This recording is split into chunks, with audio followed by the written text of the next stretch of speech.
Chegaram aí comigo? Filipenses. O tema da minha mensagem hoje é eu e a igreja. Relação de ódio ou de amor? A vida com a igreja é um relacionamento. Mas como que é o nosso relacionamento com a igreja? E no nosso caso, a nossa igreja local aqui, a Igreja Evangélica dos Irmãos. Eu li um livro que foi muito edificante para mim. O nome dele é A Sombra da Planta Imprevisível. É de um pastor presbiteriano lá dos Estados Unidos, Eugene Peterson. E ele faz usando o livro de Jonas, ele faz uma analogia da igreja local. Lembra que Deus falou para Jonas se dispor e ir para Nínive. Os ninivitas eram um povo terrível, rebeldes, violentos.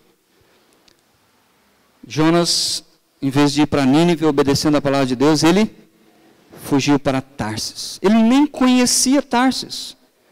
Naquela época, Tarsis, onde hoje é a Espanha, era um lugar inóspito, ninguém sabia o que tinha lá.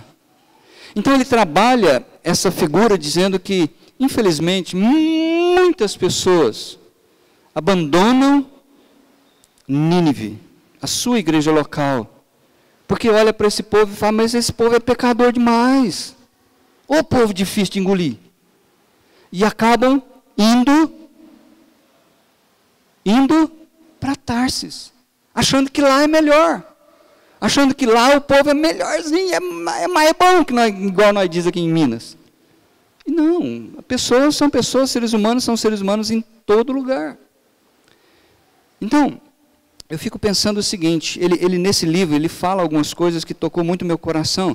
Ele diz que na experiência dele, quando ele iniciou o ministério, a prática da igreja presbiteriana nos Estados Unidos, isso é prática deles aqui também no Brasil, que geralmente, não é uma regra sem exceção, mas que geralmente o pastor fica 5 anos na igreja.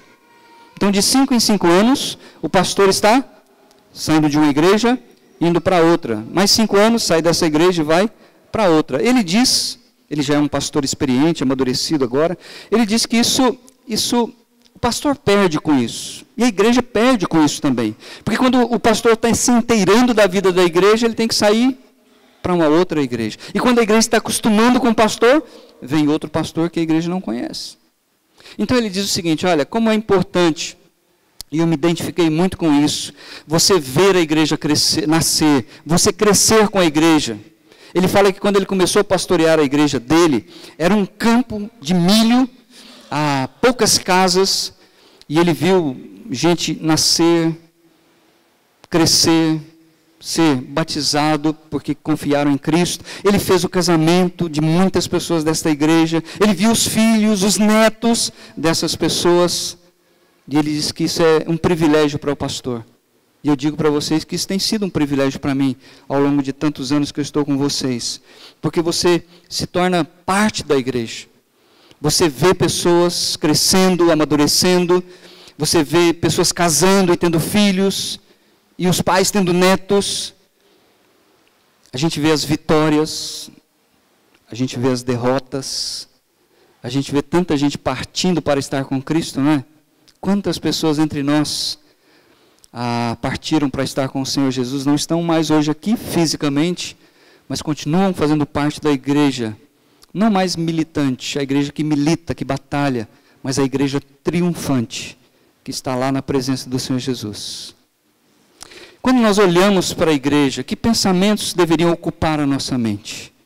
É disto que eu creio que o apóstolo Paulo vai nos ensinar hoje à noite. O que deve ocupar a minha mente quando eu penso na minha igreja local? Para que eu possa me inteirar dessa igreja, entender que Nínive é muito difícil, mas eu não preciso abandonar a minha igreja. A Maria Helena é muito difícil, mas eu não preciso abandonar a Maria Helena. O que Paulo, nesta oração tão bonita, dos versículos 3 até o 11, vai nos ensinar para nós hoje à noite. Olha que foto maravilhosa. Eu não sei se você estava aí, está um pouco desfocado, que eu tive que abrir a foto, mas o que deve ocupar a minha mente quando eu penso na Igreja Evangélica dos Irmãos? Eu estou me referindo principalmente aqui, na IEI Tubalina, porque você faz parte desta igreja. Olha comigo a Bíblia, o que diz. lá no versículo 3. Agradeço a meu Deus toda vez que me lembro de vocês. Paulo está escrevendo essa carta para uma igreja que ele havia fundado, que ele viu essa igreja crescer, mas agora ele está longe. E ele então escreve essa carta, dizendo isso: olha, eu sou grato a Deus, cheio de gratidão, toda vez que eu me lembro de vocês. Meus queridos, preste atenção numa coisa. A sua mente, ela se recorda, ela tem pensamentos, ou bons, ou ruins. Tem muitos que nutrem pensamentos ruins e acabam se tornando pessoas ingratas. Se esquecem de tudo aquilo que a igreja local fez por ela. Das orações que foram atendidas e respondidas. Dos momentos que nós choramos juntos, que nós nos alegramos juntos, que nós vimos canudos serem levantados.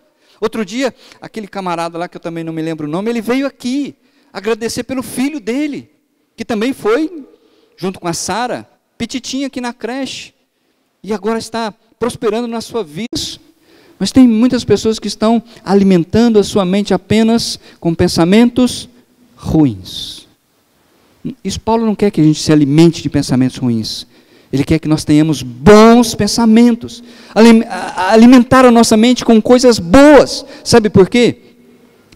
A igreja, ela deve ser para mim motivo de gratidão. Então diz isso comigo. A igreja deve ser para mim motivo de gratidão. É isso que Paulo está me ensinando aqui. Agradeço. Ele está cheio de gratidão por esta igreja. Eu sou grato, imensamente grato a Deus pela igreja dos irmãos no bairro Tubalina. Porque eu me converti aqui. Eu estava nas trevas. E através de um membro desta igreja, José, nós tivemos acesso à verdade. Conhecereis, e a verdade vos... Eu entendi isso. E logo em seguida eu fui estudar no seminário, voltei para essa igreja, me casei. Mas eu era muito imaturo, aí tive que abandonar o ministério por um tempo. Senti que era necessário naquele momento histórico da minha vida. Eu fui para São Paulo com a minha esposa, mas logo nós nos retornamos, um pouco mais maduros. E voltamos novamente para esta igreja. Tivemos filhos. Tenho netos. Netos não, netas, né? Eu sou imensamente grato a Deus porque vocês têm me suportado ao longo de tantos anos. Somando desde o início que eu estou aqui, são 30 anos ou mais. As lembranças que Paulo tem sobre esta igreja é de gratidão. Observa comigo no versículo 3 que ele diz assim: agradeço a meu Deus. Meus queridos, Deus tem que ser o seu Deus. Ele não pode ser o Deus do seu marido, o Deus dos seus filhos, o Deus dos seus vizinhos, ele tem que ser o seu Deus. Olha o que Paulo fala: agradeço ao meu Deus. O que diz o Salmo 23, verso 1? O Senhor é o meu. Fala de intimidade. Ele não é alguém desconhecido para mim, eu me relaciono com ele. Então a gratidão de Paulo pela igreja, ele diz: eu agradeço a esse Deus que nos escolheu, esse Deus tremendo. E como que se expressava essa gratidão do apóstolo Paulo? Versículo 4, olha comigo. Ele diz assim: em todas as minhas orações em favor de vocês, sempre oro com alegria. Então eu aprendo que a oração, aqui a gratidão do apóstolo, ela se expressava continuamente. Não era uma vez só na semana. Ele diz assim, olha, em todas as minhas, ele se lembrava de orar pelas pessoas da igreja. Então era uma oração contínua, gratidão contínua. E depois ele diz assim, em todas as minhas orações em favor de vocês. A Bíblia do Zé, e talvez a sua Bíblia diz, em favor de todos. Se eu pudesse pegar aqui um exemplo, eu diria assim, Paulo diria assim, olha, eu oro o Afrânio, pela Maria, e pela Zilma e pela Dona Ziz. Entenderam o que eu quero dizer? De A a Z. Ele orava por todas as pessoas da igreja. Isso é tremendo. A nossa oração tem que ser ampla. Eu tenho que ser grato a Deus pela vida das pessoas da igreja. Eu não posso ter barreiras com irmãos que congregam comigo, que estão caminhando comigo. E outra coisa que ele fala aqui é que essa gratidão que é expressada em todas as suas orações, em favor de todos os membros da igreja, ele fazia isso sempre com tristeza. Ô peso orar por esse povo. Alegria. Sabe, eu quando vou orar, eu penso numa pessoa. Por exemplo, eu falo assim, a Imaculado. Aí eu sei que na casa da Imaculada tem o Paulo, tem o Risley, tem a Richelle. Entendeu a ideia? É orar de A a Z. É bom orar porque eu sei onde vocês se sentam. Então na minha oração eu fecho os meus olhos e eu sei, Deus, onde quer que está cada um de vocês. É isso que Paulo está nos ensinando, alegria, ter prazer em orar uns pelos outros. Agora, observa a razão, versículo 5. Por que Paulo tinha tanta gratidão por esta igreja? Ele diz assim, por causa da cooperação que vocês têm dado ao Evangelho, desde o primeiro dia até agora. A igreja dos Filipenses se uniu a Paulo, contribuindo com o ministério dele, e nunca deixou Paulo passar necessidades, quando era possível. Vai 2 páginas para frente comigo, ele vai expressar isso de uma maneira bem legal, no capítulo 4, versículo 10 até o 19, ele diz assim, alegro-me grandemente no Senhor, porque finalmente vocês renovaram o seu interesse por mim. De fato, vocês já se interessavam, mas não tinham oportunidade, pois aprendi a adaptar-me a toda e qualquer circunstância. Sei o que é passar necessidade e sei o que é ter fartura. Aprendi o segredo de viver contente em toda e qualquer situação, seja bem alimentado, seja com fome, tendo muito ou passando necessidade.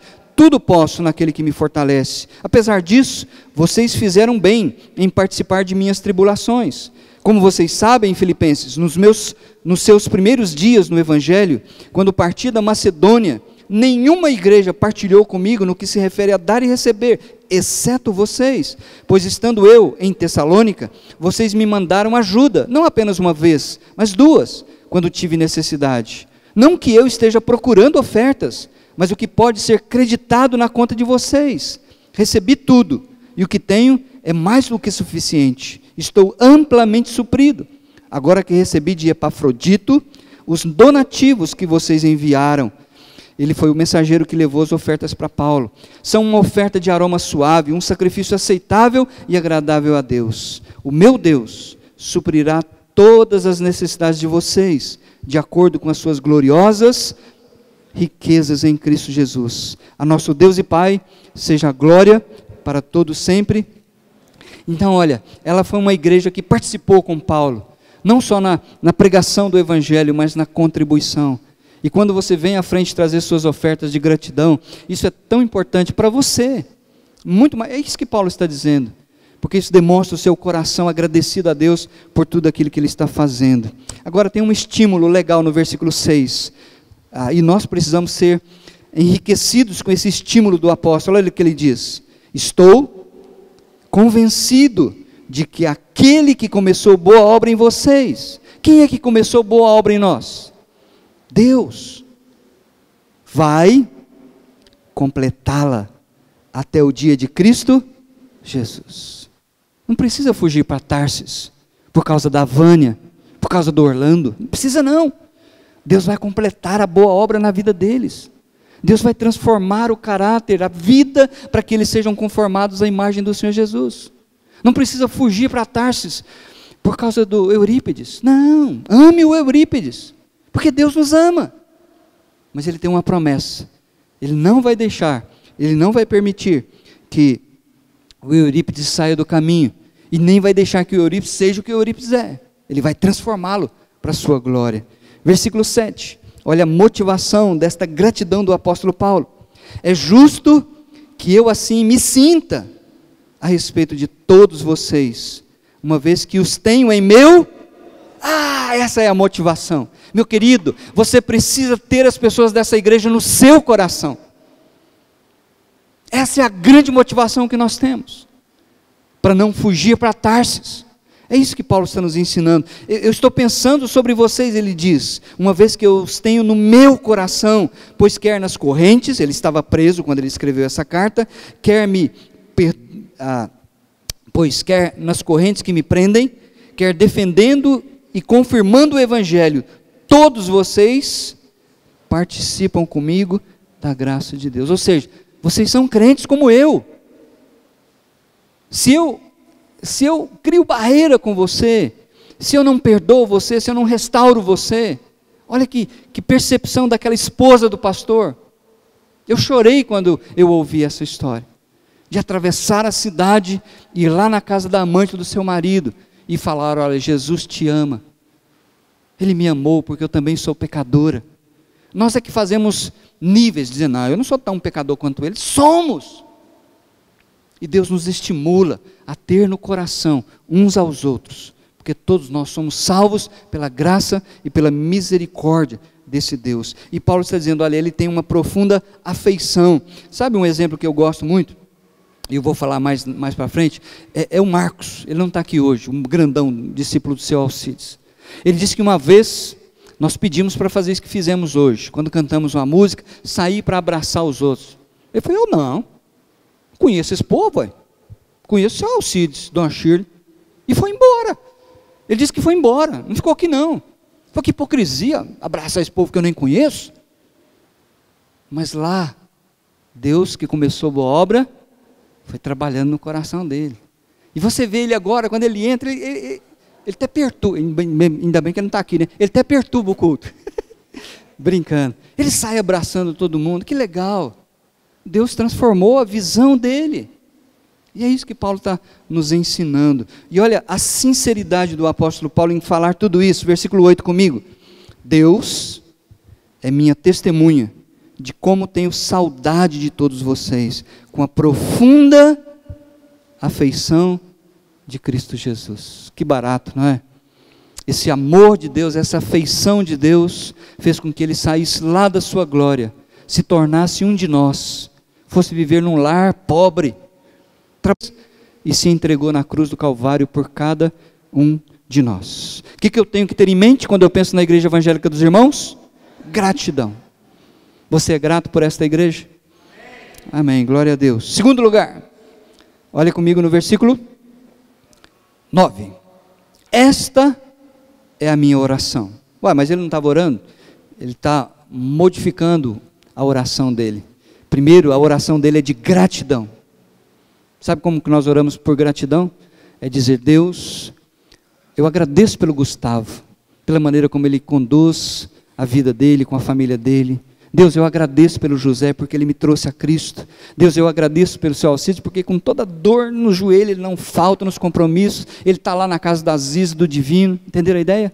Agora ele vai mudar o tom da oração dele. Ele diz: esta é a minha oração, que o amor de vocês aumente cada vez mais em conhecimento e em toda a percepção. O que eu tenho que ter em mente quando eu penso na Igreja Evangélica dos Irmãos? Intercessão. Quando eu fiquei pensando nessa palavra, intercessão, veio à minha memória o que eu fazia quando eu estava no quartel. Quem serviu o quartel conhece morteiro. Já deu tiro de morteiros. Você já deve ter visto em filmes de guerra. Morteiro é um canhão que é fixo, tem um tubo aberto, aí você vem com a bomba, né? E coloca, e aí vai descendo. E quando bate lá embaixo, no gatilho, o morteiro, ele é preparado para você fazer um tiro certeiro num lugar que você quer. A oração de intercessão é essa. É você orar como um morteiro, numa oração específica. Você tem um alvo. Orar pela Janes essa semana, que ela tem uma cirurgia. Orar pela Oswaldina e pela Dona Elvira, porque elas estão se recuperando. Orar pelo Marcelino, pela saúde dele. Orar pelos parentes lá da Maria Helena, o Gaspar.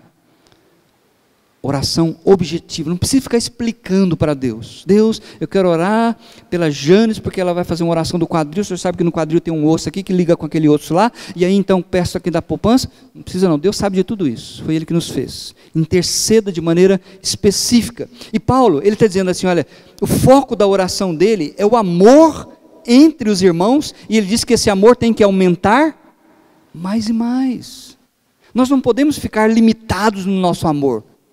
Nós temos que deixar que o nosso coração seja expandido. Segura a sua Bíblia aqui, volta umas páginas para trás, em 1 Coríntios, capítulo 6. Olha que interessante, Paulo, ao escrever para essa igreja,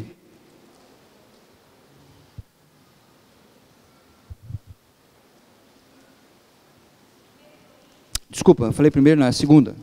2 Coríntios. Paulo, ele teve uma dificuldade muito grande de ser aceito pelos coríntios. Sabe por quê?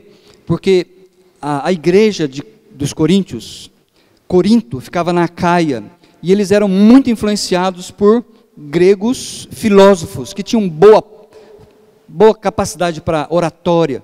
E Paulo mesmo ele fala que ele não tinha muitos recursos de oratória, mas ele tinha conhecimento da palavra. Então, os cristãos de Corinto, embora Paulo fundou essa igreja, tiveram muita dificuldade de aceitá-lo como um apóstolo. Lembra que ele não fez parte do grupo apostólico. Ele mesmo se chama um apóstolo nascido fora do tempo. Então ele diz assim, lá no capítulo 6, verso 11. Ele está abrindo o coração com a igreja. Falamos abertamente a vocês, coríntios, e lhes abrimos todo o nosso coração. Não lhes estamos limitando o nosso afeto, mas vocês estão limitando o afeto que têm por nós. Numa justa compensação, falo como a meus filhos, abram também o coração para nós. Meus queridos, a Bíblia nos ensina que Deus nos deu um espírito não de covardia, mas um espírito de amor. E esse Espírito Santo de amor nos capacita a abrir o coração para amar mais. E Paulo fala de duas áreas, volta comigo para lá, para Filipenses. Então ele diz, olha, esta é minha oração por vocês, que o amor de vocês aumente cada vez mais. Em primeiro lugar, em conhecimento. O amor não é cego. Essa história de que o amor é cego, isso é balela. Aí depois você vai ficar cantando, entrei de gaiato no navio, entrei pelo cano. O amor não é cego. Você precisa conhecer. E a palavra grega epignosko significa um pleno conhecimento. Talvez sua Bíblia tenha escrito isso, pleno conhecimento. E ele está falando do conhecimento da palavra de Deus. Nós precisamos nos devotar a estudar a palavra, ter conhecimento, para não entrarmos de gaiato no navio, para não sermos enganados.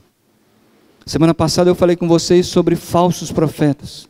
Cheguei em casa, tem um programa que eu gosto, é um programa investigativo, e estava falando de um falso pastor, que tinha revelações, visões, e as pessoas bebiam de tudo aquilo que ele falava. E ele chegava para jovens, meninas de 12, 13, 15 anos e dizia, Deus me revelou que você vai ser a minha esposa. E os pais ficavam maravilhados, porque a filha dele seria entregue para ser esposa do profeta. E sabe o que ele fazia? Com palavras dessas meninas que agora já eram adultas, ele estrupava essas meninas. E depois ele batia nessas meninas. Até que uma não aguentou, fugiu e foi no FBI relatar o que acontecia lá naquela igreja. O FBI montou uma tocaia e prendeu esse falso profeta. Então, meus queridos, nós precisamos ter conhecimento da palavra para não sermos iludidos. Porque se nós passarmos a viver aqui por visões, não tem limites do que eu posso fazer com vocês. Então, Paulo está dizendo que ele ora para que esse amor da igreja seja manifestado nessa área do conhecimento da palavra de Deus. E esse conhecimento não é só para a gente ficar sabendo muito, né? Ele diz mais, esta é a minha oração, que o amor de vocês aumente cada vez mais em conhecimento e em toda... A palavra percepção aí, algumas versões está traduzido discernimento. E é isso que Paulo está dizendo. Ele quer que esta igreja aplique aquilo que ela sabe na prática. Saber, apenas saber, mas não praticar aquilo que nós sabemos, não vai produzir nada de transformação na sua vida. O sentido desse discernimento é ético. Eu conheço então a vontade de Deus e vou alinhar a minha vida com a vontade de Deus. Eu vou quebrar arestas na minha vida. Isso é santificação. O problema é que nós conhecemos muita coisa sobre a vontade de Deus, mas vivemos de acordo com a nossa própria vontade. Não dá certo. O profeta Oséias, no capítulo 4, não precisa ir lá, ele falou assim, olha, o meu povo está sendo destruído porque lhes falta o conhecimento. Os sacerdotes não ensinavam a palavra para o povo, então o povo fazia sacrifício para os deuses, adorava imagens e outras coisas mais. Nós precisamos ter conhecimento e aplicar esse conhecimento. Então, Paulo está dizendo, olha, eu estou intercedendo por vocês, e é isso que eu quero desta igreja. A gente muitas vezes ora por motivos físicos, não está errado, mas não pode ser só isso, não pode se limitar a só saúde. Nós temos que orar para que o nosso amor, o amor dos irmãos, aumente em conhecimento da palavra e prática desta vida. Topam isso comigo? Interceder uns com os outros, para que nós possamos ser uma igreja que entende a palavra e que vive a palavra de Deus. Primeiro pensamento que tem que ocupar a minha cabeça, gratidão. Segundo pensamento, intercessão. E um terceiro e último pensamento, santificação. Olha o que ele diz no verso 10. Então ele ora, no versículo 9, para que o amor desta igreja aumente em conhecimento e discernimento, percepção, indica um propósito. Qual é o propósito da oração de uns pelos outros, do apóstolo para esta igreja? Para discernirem o que é melhor. Então, a ideia de discernir aqui o que é melhor, tem algumas versões, talvez a sua versão está dizendo assim, para aprovar as coisas excelentes. O que Paulo está dizendo é que quando eu tenho conhecimento, e quando eu tenho a capacidade de discernir o que é bom, do que não é bom, eu vou fazer escolhas. Eu vou escolher aquilo que é bom para a minha vida pessoal, para a minha vida conjugal, para a minha família, para a minha igreja. Entenderam a ideia? Não basta só saber da verdade. Eu tenho que ter a capacidade do Espírito Santo para ter discernimento e dizer, isso é roubada, não vou entrar nesse caminho. Opa, esse navio aí não vai chegar no destino dele não. E tomar decisões, escolhas, que honram e glorificam a Deus. Olha o que ele diz, para discernirem o que é melhor, a fim de serem puros. Se eu e vocês estamos buscando de Deus essa graça para santificação, Ele vai trabalhar em pureza, Ele vai nos tornar santos para a glória dEle, irrepreensíveis até o dia de Cristo. Ser irrepreensível é alguém que não tem do que ser puxado a orelha. Você tem hoje à noite alguma coisa que poderia puxar a sua orelha? Isso que você está fazendo, isso que você está vivendo, esse caminho que você está andando, não agrada a Deus não. É isso que ele está falando. Ser irrepreensível é não ter do que ser repreendido. Então, se eu tenho conhecimento e discernimento, eu vou fazer escolhas, e escolhas boas, escolher aquilo que agrada a Deus, para andar num caminho que o honra. E por último, ele diz, para discernirem o que é melhor, a fim de serem puros. 2, irrepreensíveis. 3, versículo 11, cheios do fruto da justiça. Pessoas transformadas por essa justiça e não pela injustiça. Nós conhecemos Cristo pela fé, e a Bíblia diz que nós fomos justificados pela fé, então temos paz com Deus. Temos que andar nesse caminho de paz. Amém? Ok. Discernir. O propósito de tudo isso que Paulo falou, que é a motivação teológica, por que nós temos que ser puros? Por que nós temos que ter maturidade e ser irrepreensível e dar frutos, frutificar na nossa vida? Lá no finalzinho do versículo 11 ele diz: para glória e louvor de Deus. Ele mostra para nós que a razão teológica para você viver sua vida de maneira agradável a Deus é porque Deus vai ser honrado em você. Por isso eu chamo você hoje à noite para olhar para a sua conduta e que você pudesse olhar para esta igreja local e ser grato, porque você conheceu a Cristo aqui, ou foi transferido para cá, está sendo alimentado espiritualmente, e que você pudesse interceder, fazer parte dessa igreja, dizer: eu amo essa igreja e eu quero o melhor para esta igreja, e eu quero uma vida santa, porque eu sei que se a minha vida não for santa, eu vou ser obstáculo ao crescimento desta igreja. Deixe-me colocar algumas questões para nós pensarmos hoje à noite. Primeiro, você tem sido grato a Deus pela Igreja Evangélica dos Irmãos? Amém? Tem mesmo? Tem que pensar sobre isso. Será que eu tenho sido grato pela vida da Igreja Evangélica dos Irmãos? Você tem conseguido alimentar boas lembranças? Ou você fica só... Já pensou se Paulo tivesse escrito e dito assim: olha, agradeça a Deus, porque quando eu fundei essa igreja aí, eu fui preso, tomei uma surra danada, fiquei lá na masmorra. Não, ele não falou isso não, aconteceu isso com ele, mas ele não falou isso não, ele falou: olha, eu quero ter coisas boas na minha cabeça. Então nós precisamos aprender a alimentar boas lembranças, demonstrando afeição sincera de A a Z. Sai do seu canto, não abraça só o seu vizinho não. Vai demonstrar afeição por quem você não tem muita intimidade. Olha nos olhos, abraça e diz: você é meu irmão em Cristo, eu te amo, para a glória de Deus. Amém? Segundo, você ora a Deus em favor da vida espiritual desta igreja? Pede que Deus conceda conhecimento e discernimento para que o povo viva uma vida digna. Então, vamos começar a orar nesse sentido. Orar pelas coisas materiais é importante, mas começar a orar por questões espirituais. Às vezes até para Deus nos disciplinar. A Bíblia diz que Deus disciplina o filho que Ele ama. Dói. Às vezes as nádegas, né, Marquinhos? Às vezes as nádegas ficam doloridas.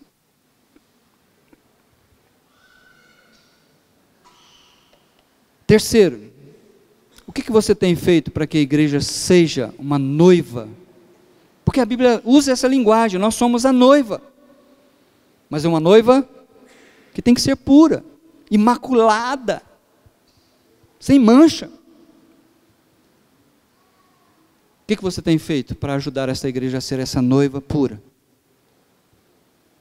Por último, você pode dizer com temor no coração que a sua vida, preste bem atenção nisso, você pode dizer com temor no coração que sua vida está glorificando a Deus em Cristo, pelas escolhas que você tem feito e pelos caminhos que você tem andado? Será que Deus lá do céu, Ele olha e diz: esse é o meu filhão que eu tenho prazer nele? Ou Deus está olhando e dizendo: neguinho, te endireita porque uma hora a tábua vai comer?